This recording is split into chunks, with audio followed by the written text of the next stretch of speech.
Shalom Bapak Ibu yang terkasih di dalam Tuhan Yesus Kristus. Bersama dengan saya Pendeta Harming Pribadi pada hari ini, Kamis tanggal 9 bulan 2 tahun 2023. Kembali kita bersama-sama boleh merenungkan firman Tuhan yang terambil dari Kejadian pasal yang ke-26 ayat yang pertama sampai dengan yang kelima, yaitu tentang Ishak di negeri orang Filistin. Sebelumnya, marilah kita bersatu hati di dalam doa.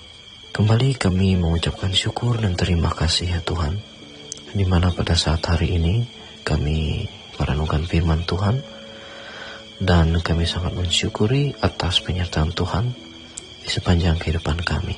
Pada saat hari ini juga ya Tuhan, hamba-Mu memohon pimpinan, kuasa dan kebenaran daripada Roh Kudus, sehingga apa yang boleh disampaikan sesuai dengan kebenaran Tuhan. Bolehlah kami menjadi pendengar dan juga pelaku firman Tuhan. Di dalam nama Tuhan Yesus Kristus kami bersyukur. Amin. Kejadian pasal yang ke-26 ayat yang pertama sampai dengan yang kelima. Ishak di negeri orang Filistin. Maka timbullah kelaparan di negeri itu. Ini bukan kelaparan yang pertama yang telah terjadi dalam zaman Abraham. Sebab itu, Ishak pergi ke Gerar kepada Abimelek, raja orang Filistin. Lalu Tuhan menampakkan diri kepadanya serta berfirman, "Janganlah pergi ke Mesir, diamlah di negeri yang akan kukatakan kepadamu. Tinggallah di negeri ini sebagai orang asing, maka aku akan menyertai engkau dan memberkati engkau. Sebab kepadamulah dan kepada keturunanmu akan kuberikan seluruh negeri ini, dan aku akan menepati sumpah yang telah kuikrarkan kepada Abraham ayahmu. Aku akan membuat banyak keturunanmu seperti bintang di langit. Aku akan memberikan kepada keturunanmu seluruh negeri ini, dan oleh keturunanmu semua bangsa di bumi akan mendapatkan berkat. Karena Abraham telah mendengarkan firman-Ku dan memelihara kewajibannya kepadaku, yaitu segala perintah, ketetapan, dan hukum-Ku." Amin.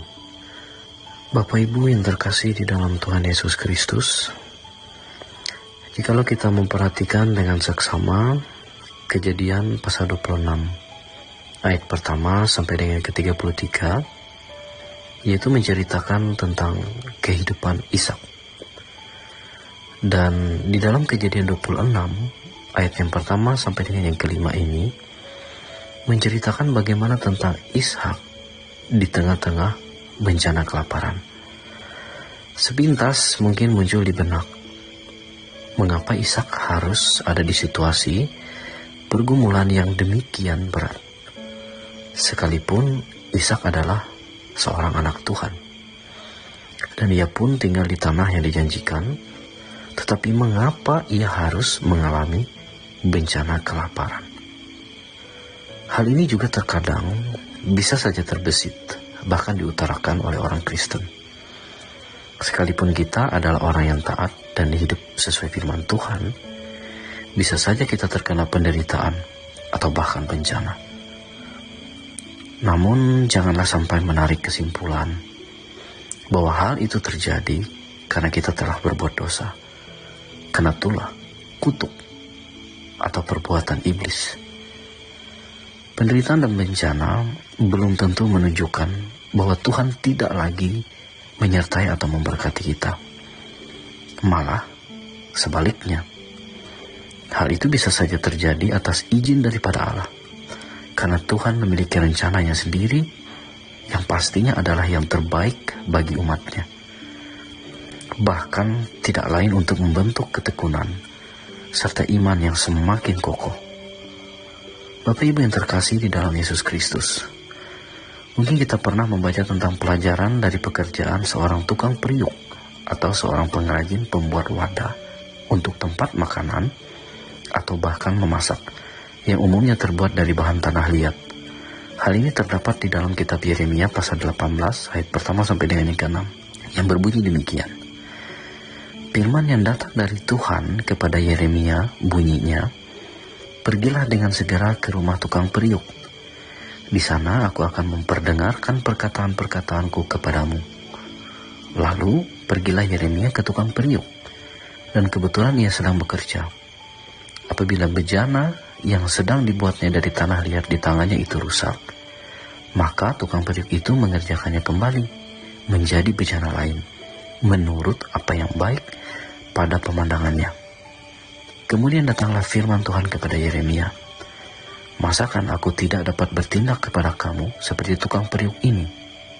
Demikianlah firman Tuhan, sungguh seperti tanah liat di tangan tukang periuk, demikianlah kamu di tanganku.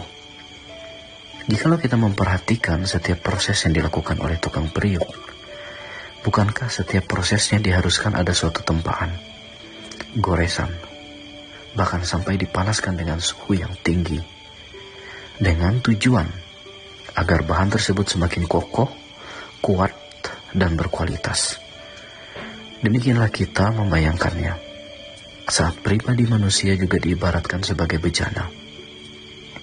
Pergumulan dan bencana seakan memukul keras ketenangan pikiran, mengiris, menyayat hati, bahkan saking panasnya hampir membuat seseorang pun patah arang.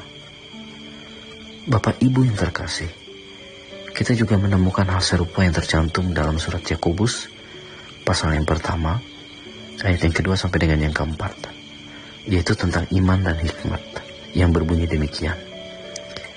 Saudara-saudaraku, anggaplah sebagai suatu kebahagiaan apabila kamu jatuh ke dalam berbagai-bagai pencobaan, sebab kamu tahu bahwa ujian terhadap imanmu itu menghasilkan ketekunan.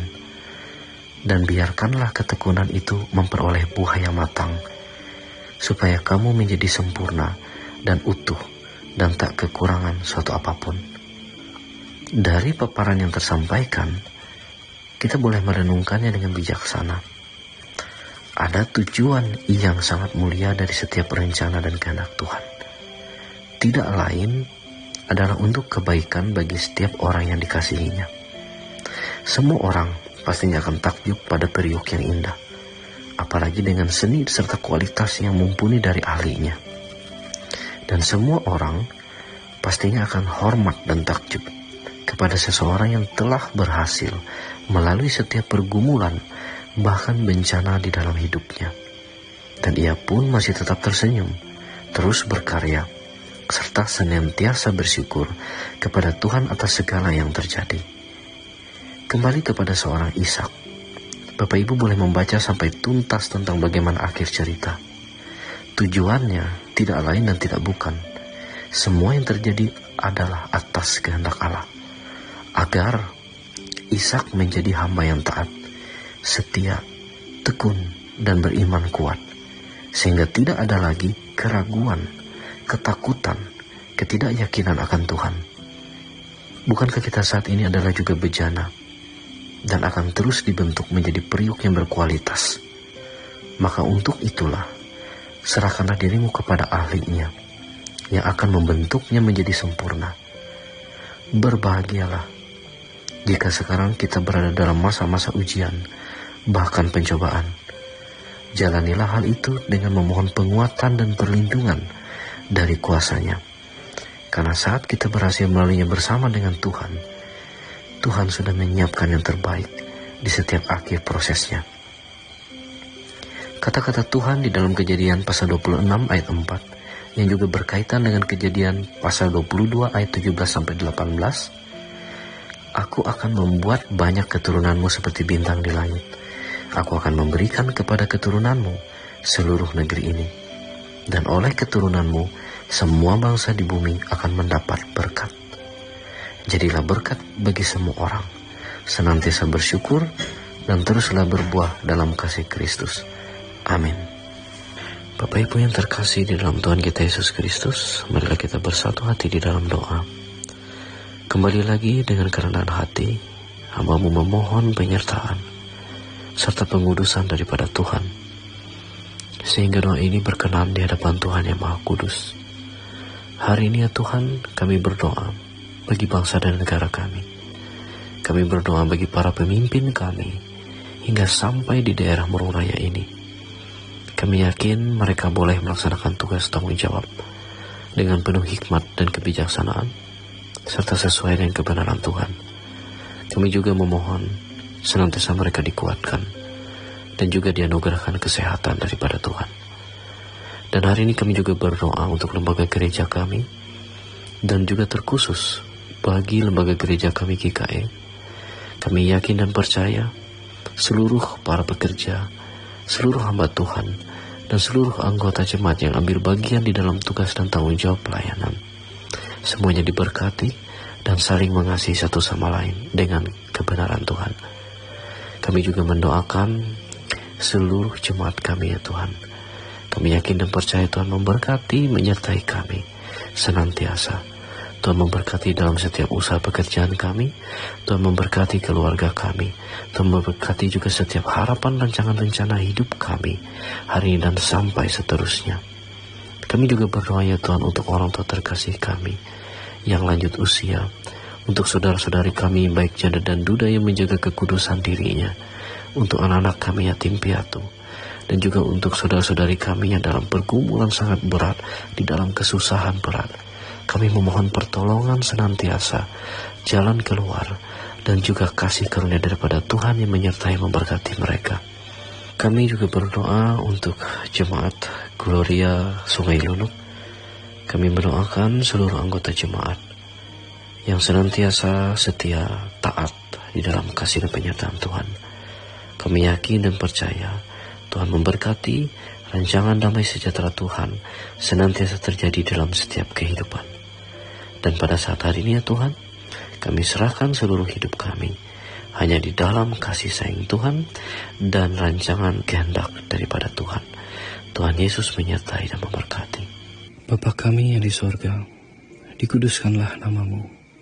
Datanglah kerajaan-Mu, jadilah kehendak-Mu di bumi seperti di sorga. Berikanlah kami pada hari ini makanan kami yang secukupnya, dan ampunilah kami akan kesalahan kami, seperti kami juga mengampuni orang yang bersalah kepada kami. Dan janganlah membawa kami ke dalam pencobaan, tetapi lepaskanlah kami daripada yang jahat. Karena Engkaulah yang mempunyai kerajaan dan kuasa dan kemuliaan sampai selama-lamanya. Amin. Tuhan memberkati engkau dan melindungi engkau. Tuhan menyinari engkau dengan wajah-Nya dan memberi engkau kasih karunia. Tuhan menghadapkan wajah-Nya kepadamu dan memberi engkau damai sejahtera. Amin.